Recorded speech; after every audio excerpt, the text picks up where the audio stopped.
Hello everybody, Corey here. I'm going to do the daily roundup for the trades and holdings for the single stock ETFs and YBIT for 11 June. Sorry I didn't do this last night. I was extremely tired during the trades and holdings video that I didn't get to this one, and then the trades and holdings video didn't actually get posted until this morning because I fell asleep before it was ready to post on YouTube. So anyway, just a reminder, I'm not a qualified licensed investment or financial advisor. I'm just here to gather the data and present it to you to help you in your decision making.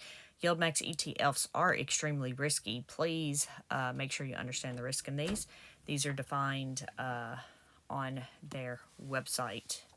All right, sorry, my husband walked in. Let's get to our daily tab. So here we go. We had quite a bit of trades yesterday. I think we had a bunch of, we had a lot of buy-ins. There was only one that actually closed out of some. This is the benefit of me doing the trades and holdings before this. I can give you a little bit of insight if you don't watch this one. Watch the trades and holdings, but OARC, it actually sold out of its shares. I think it was like 400 contracts. I guess people were selling. All the rest of these, though, were buy-ins. So I'm not going to read these off, but feel free to pause the video.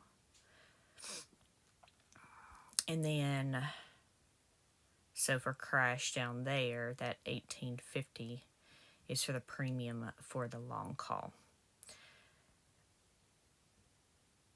So here we have the net assets and outstanding shares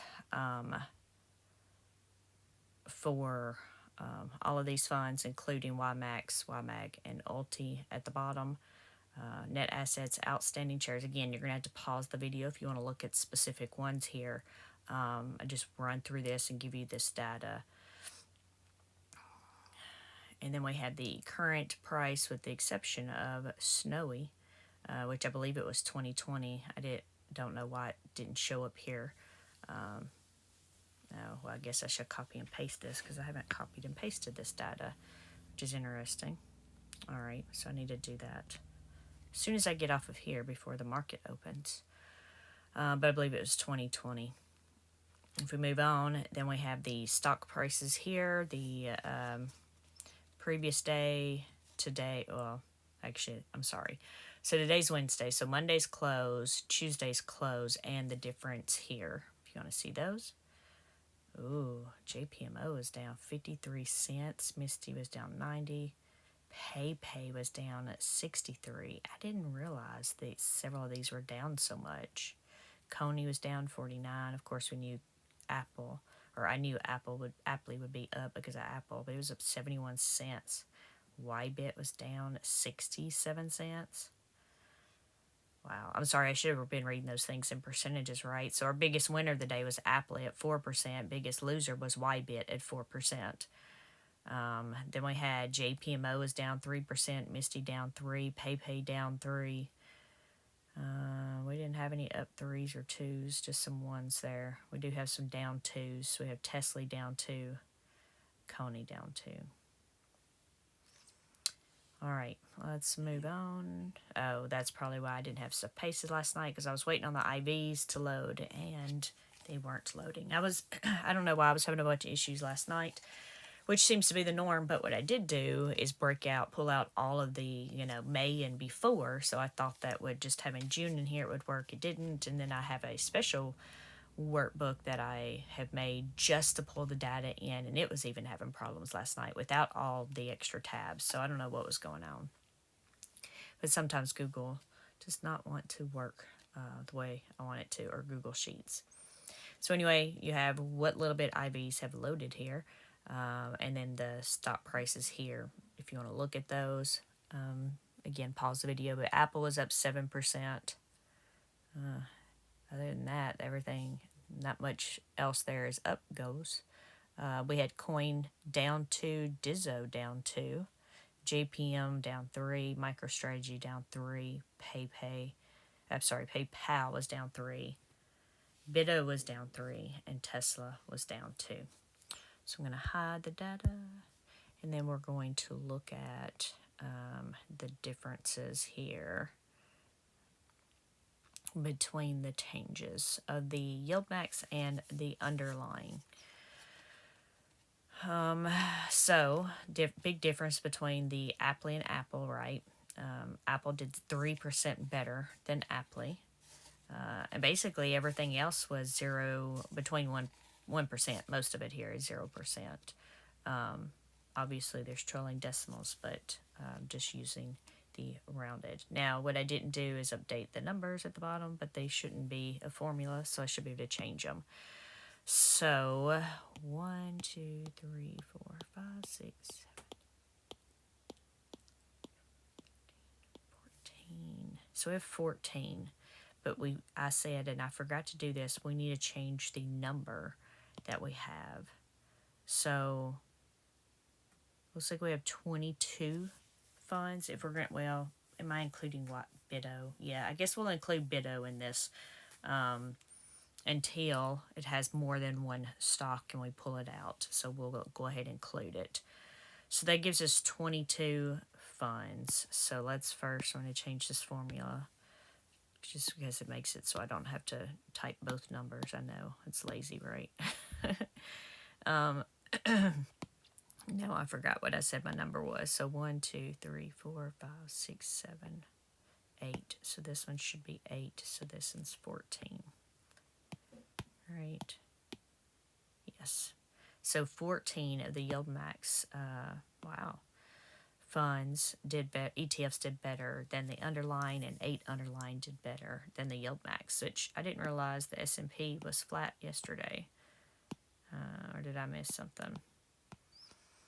And then this says the NASDAQ 100 was up 0.71%. So I don't know about this one. That just doesn't seem right. So maybe the numbers aren't loading properly.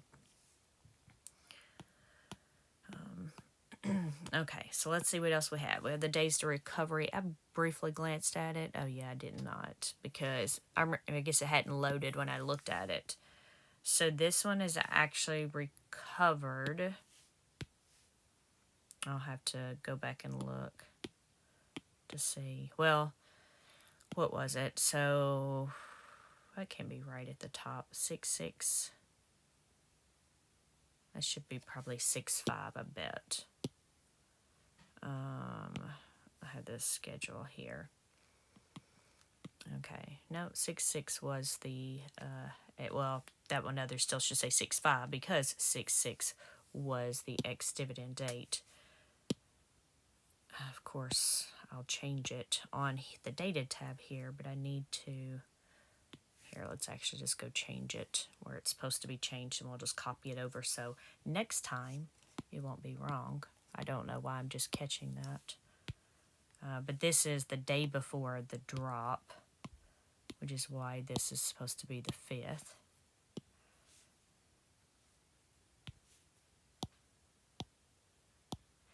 And then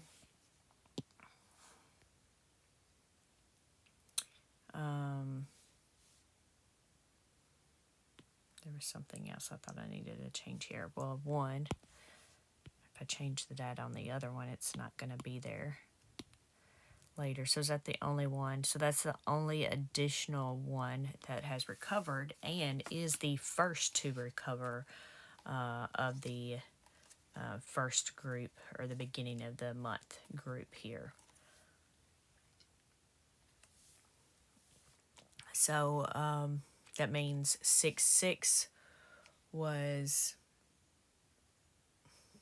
I don't even know, I can't even think. Hey Google, what day of the week was June 6th? June 6th fell on a Thursday. So that was last Thursday. So that was just happened. So Thursday, Friday, Monday, Tuesday. So it took 4 days to recover.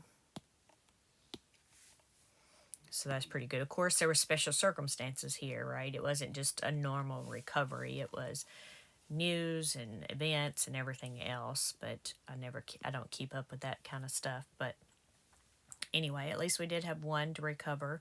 So they were at 1781 the day before the ex-dividend. They closed. to yesterday's close was $17.92.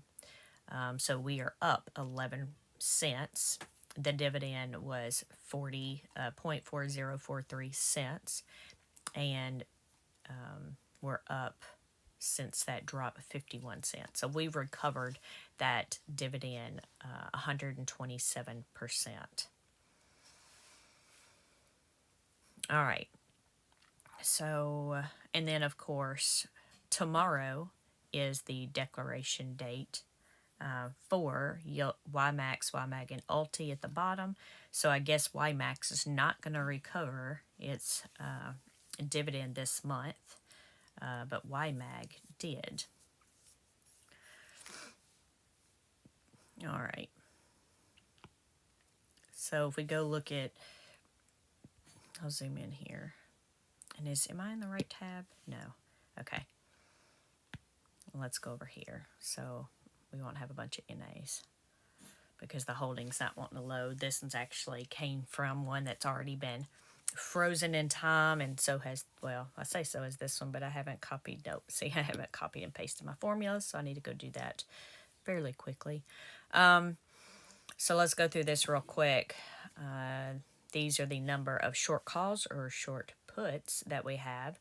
Well, we actually don't even have the number of short puts down there, I realize. I'm sure there's a reason that I don't. Probably I needed to adjust the formula, and I just didn't take the time to do so. But, so we can see that two of these are over their strike prices. So Apple only had one, and it's over that 202.50, and I think it was over at like $7 or so, but it says 2% here. And then we have MSFO, it's over its strike prices also. And then I guess I could actually sort these.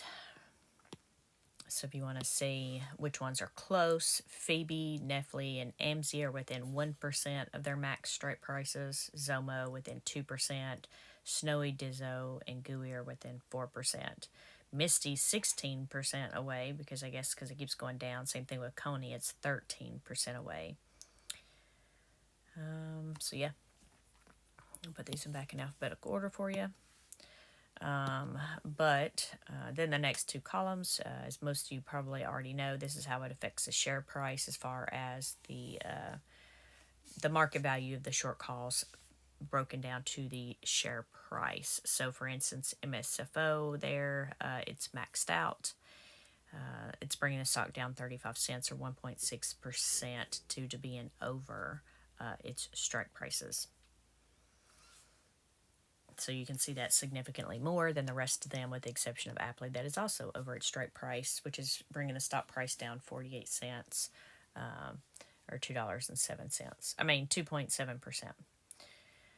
So let's go to our puts, or I'm sorry, our synthetics.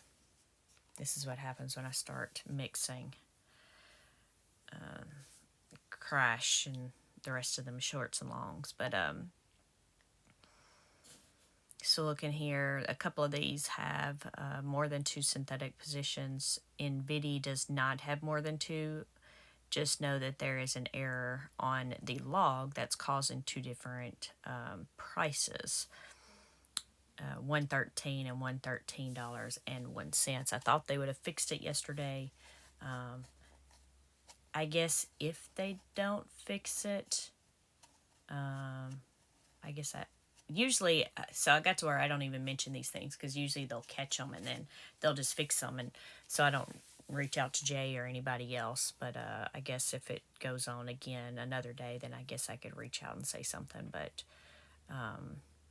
yeah, if that one, so you can see basically, if you look in this column, see how they all have 1 cent behind it, with the exception of Crash, it has two. So the short ones have two. I don't know. I guess it's just to help them identify the differences. I don't know. They don't do this with all of their funds. I don't think they do it with Ulti. I know they don't do it with one of them. So I don't know. But anyway, this one doesn't have the one behind it, and this one does, and this happened after the split. So it's thinking it's two different ones because there's two different numbers there. But anyway, so this is to look at the synthetics to see if we're above or below the synthetics and how much, and then again, how it affects the stock price. So if we look, 8% is our worst one. Squee down here at the bottom. Strike price for the synthetic is $70. It is below that $70 by almost $6 or 8%. That is bringing the stock price down $1.60 or 8.4%. Due to that, because we want the share price to be over the synthetic strike price. With the exception of crash, it would be the opposite. All right. And that is it. So anyway, thanks for hanging out with me, guys. Sorry this video was a little late, but some other ones took priority last night. So hope y'all have a great day, and I'll talk to y'all later. Bye.